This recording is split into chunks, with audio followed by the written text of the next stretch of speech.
Hi students, this is Heather Hammond-Williams. I wanted to go over the Developmental Discipline Chart assignment.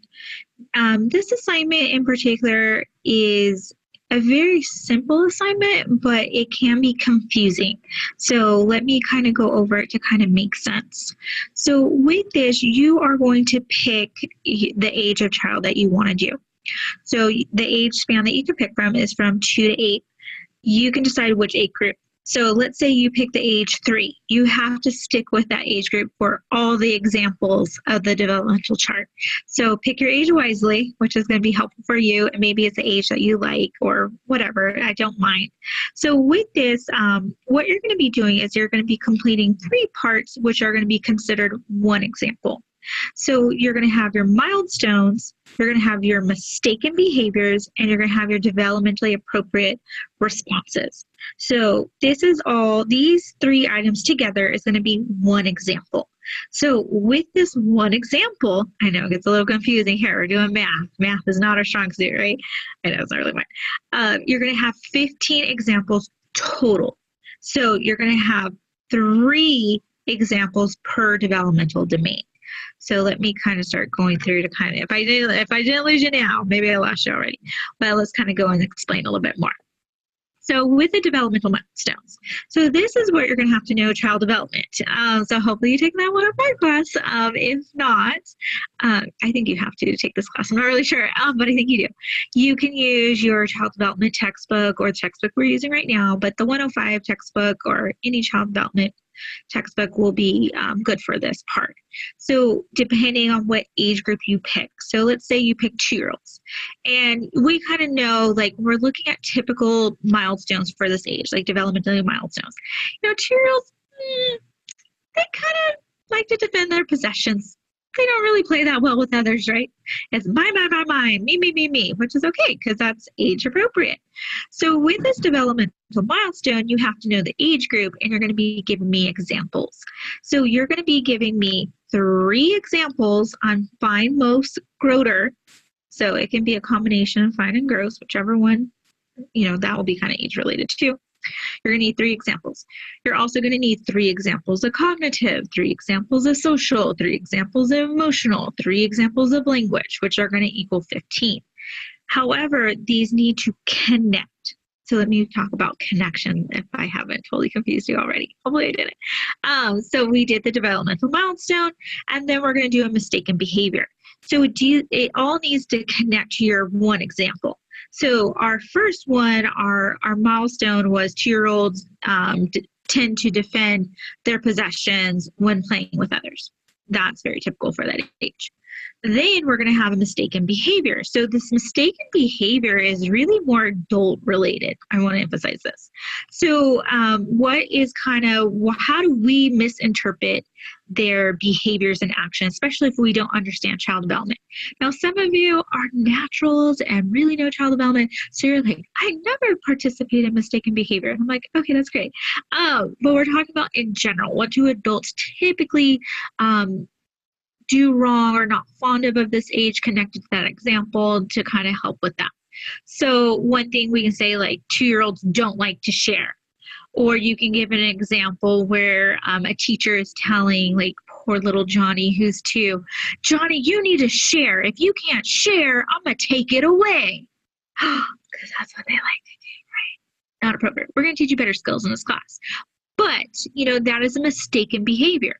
So you're going to say what is kind of a really good example like that one. I want specifics, like what the teacher would say, what the teacher would do. Some teachers even make them go turn their cards. There's a lot of things that can go on in that. Now, the next part is going to be the developmentally appropriate response. So we have our developmental milestone, which is what the developmental goes to that child's age, kind of an example. Based on that, we're going to do a mistaken behavior. So that's the second thing of what common things that adults do. Usually a lot of behaviorism. I'm just going to throw that out there real quick. And then our third part that we're setting up in this one example, 3 of this equals 1. I know, math. But it's going to be developmentally appropriate response. Like what you're going to be learning in this class, what we should be doing. So one thing, we can do, we can encourage children to share. but we know it's really unrealistic for a 2-year-old to share. So we can say, oh, I don't think Johnny wants to share right now. Johnny's had, the teddy bear first. So Johnny gets to keep it till Johnny's done. So I want like specifically, how would you respond to this in a more developmentally appropriate way? So that would have been one example. And that would have been a social development example too. So I'm going to kind of bring you down. Now, this has to be typed. It can't be handwritten, you guys. No handwritten. It has to be typed. How you format it is up to you, what works best for you. So some students like to do it in the actual Excel sheets, which is fine, but sometimes in Excel, and I'm just going to tell you on previous students, things that have kind of bothered them, is in the Excel sheets, it doesn't, especially if you have like OCD like me, it sometimes kind of pushes things around and some things are going to be really long. So if you want to do an Excel sheet, that's fine. Just know you're going to be having some areas that are going to be a little off, but you can do it actually typed out to you. So this would have been an Excel sheet example. So this one's a fine motor one. It's a 5-year-old. So the milestone. Children are increasing their skills of using scissors properly. Example, feeding and holding the paper with one hand and cutting with the other. Very common for our 5-year-olds to start learning the skill. You see them, the little ones are just like, puts the paper and it's like, woo, woo, woo. And it's like, it's cutting, but it's just not like really straight. Or maybe they're not holding the scissors correctly. So, stuff like that. Now, a mistaken behavior. So remember, this is what the adult can be doing, like misinterpreting. Johnny was cutting out a circle and rips the paper in half. And the teacher yells, pay attention! Use both hands. Very common. I've seen it a lot. I'm always like, oh. So what can we do better? Developmentally appropriate response. Teacher can offer Johnny some tape to place the circle back together. It's not that big of a deal. Teacher can physically demonstrate using both hands to cut, such as modeling the skill. So this is what we're going to be learning in class. Like, how should we realistically be responding with these young little kids? Now, this would be one example. And remember, you got to do 15. So you got to do 3 on each developmental domain. So this would have been one example for your gross motor. And, for your fine motor. So that's one example. You're going to need 2 more in the motor development section. And then you got to do all the other developmental domains. So I need 15 total. This right here is considered just 1. So there you go. Now, let's say you don't like that format, because I think the Excel sheet it sounds nice, like it's going to keep your stuff together, but when you're writing a lot in these sections, it kind of throws you off. So your next one is going to be like if you decide to actually type it out more in like a Word document or something like that. Now remember, in our class, you can only use Word document or PDF, so you got to save things into a PDF, things like that. So with the same example, 5-year-old, fine motor development, that's going to, this is just one. So developmental milestones, I'm going to write again. Potential child mistaken behaviors, what the adult does.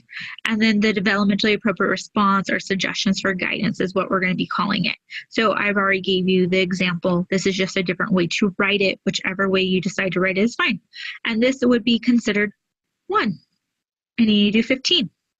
So you do need to have 3 in 3 per developmental domain. And this is going to be very important, because this is where sometimes students get their points deducted because they're not using the correct developmental domain, or they've done too many. So maybe they did 5 motor development and they only did 1 of social development. And one that's in particular that's very tricky is the social and emotional. So make sure with social, you're focusing on social aspects. This is going to be something like sharing, being egocentric, things like that. When we're talking about emotional, that's going to be more about our feelings, when we're having like meltdowns, things like that. So kind of note that's one that and we'll talk about it in class too, but just in case we were tired in class one day, when we go over it. So the grading rubric is below. So quality of writing is 10 points. Your developmental milestones, so you need 15, remember, total. So they're about 2 points apiece. It needs to be correct and made, and it needs to be the age appropriate. So if you're telling me things like that are just, you're saying 2-year-olds, and I'm like, 2-year-olds don't do that, what are you talking about? That's where some points are going to come off of. And then mistaken behavior. So must be a response to the teacher, and it's not an effective way. There is some issue. And I'm not saying sometimes it's horrible. Sometimes it's a common practice that we're going to see in our field, and we're going to talk about this more in class. You're going to see like, ooh, maybe this isn't the best option. Maybe I shouldn't make them change their card. That one drives me nuts. Or put their name on the board, or take their clip away, or they don't get a sticker. All these great things that we do to young children. We'll talk about in this class better ways to handle that. So that's also, you're going to need 15. They do connect to one area like we did in the above example, and that's going to be 2 points per, so be 30 points. And then the developmentally appropriate responses, kind of the guidance, the child guidance stuff that we're going to be teaching you in this class, it's very in particular. That's going to be there's going to be 15 examples, of course, 2 points apiece. And that's kind of your formatting of the grading rubric. So I really want you to know, like, this paper is kind of like a baseline. So what you kind of come into the class will probably be a little bit more mistaken behaviors. And sometimes they're very, they might not be so dramatically harmful. Some of them can be. But in this class, this whole semester, you're going to look at this paper, you did it in the beginning of the semester, and by the end of the semester, you're going to look at all your growth, because you're like, I know a better response, I'm going to use, I'm not going to say something like 3-step limits, just things I'm going to be throwing out there, modeling, positive rephrasing, like all these great skills that I'm going to be teaching you in class. So this is what this paper is formatting wise, this is how to do it. So hopefully that helps with any of your questions, and feel free to ask me questions, you guys. Thank you. Hopefully this helps.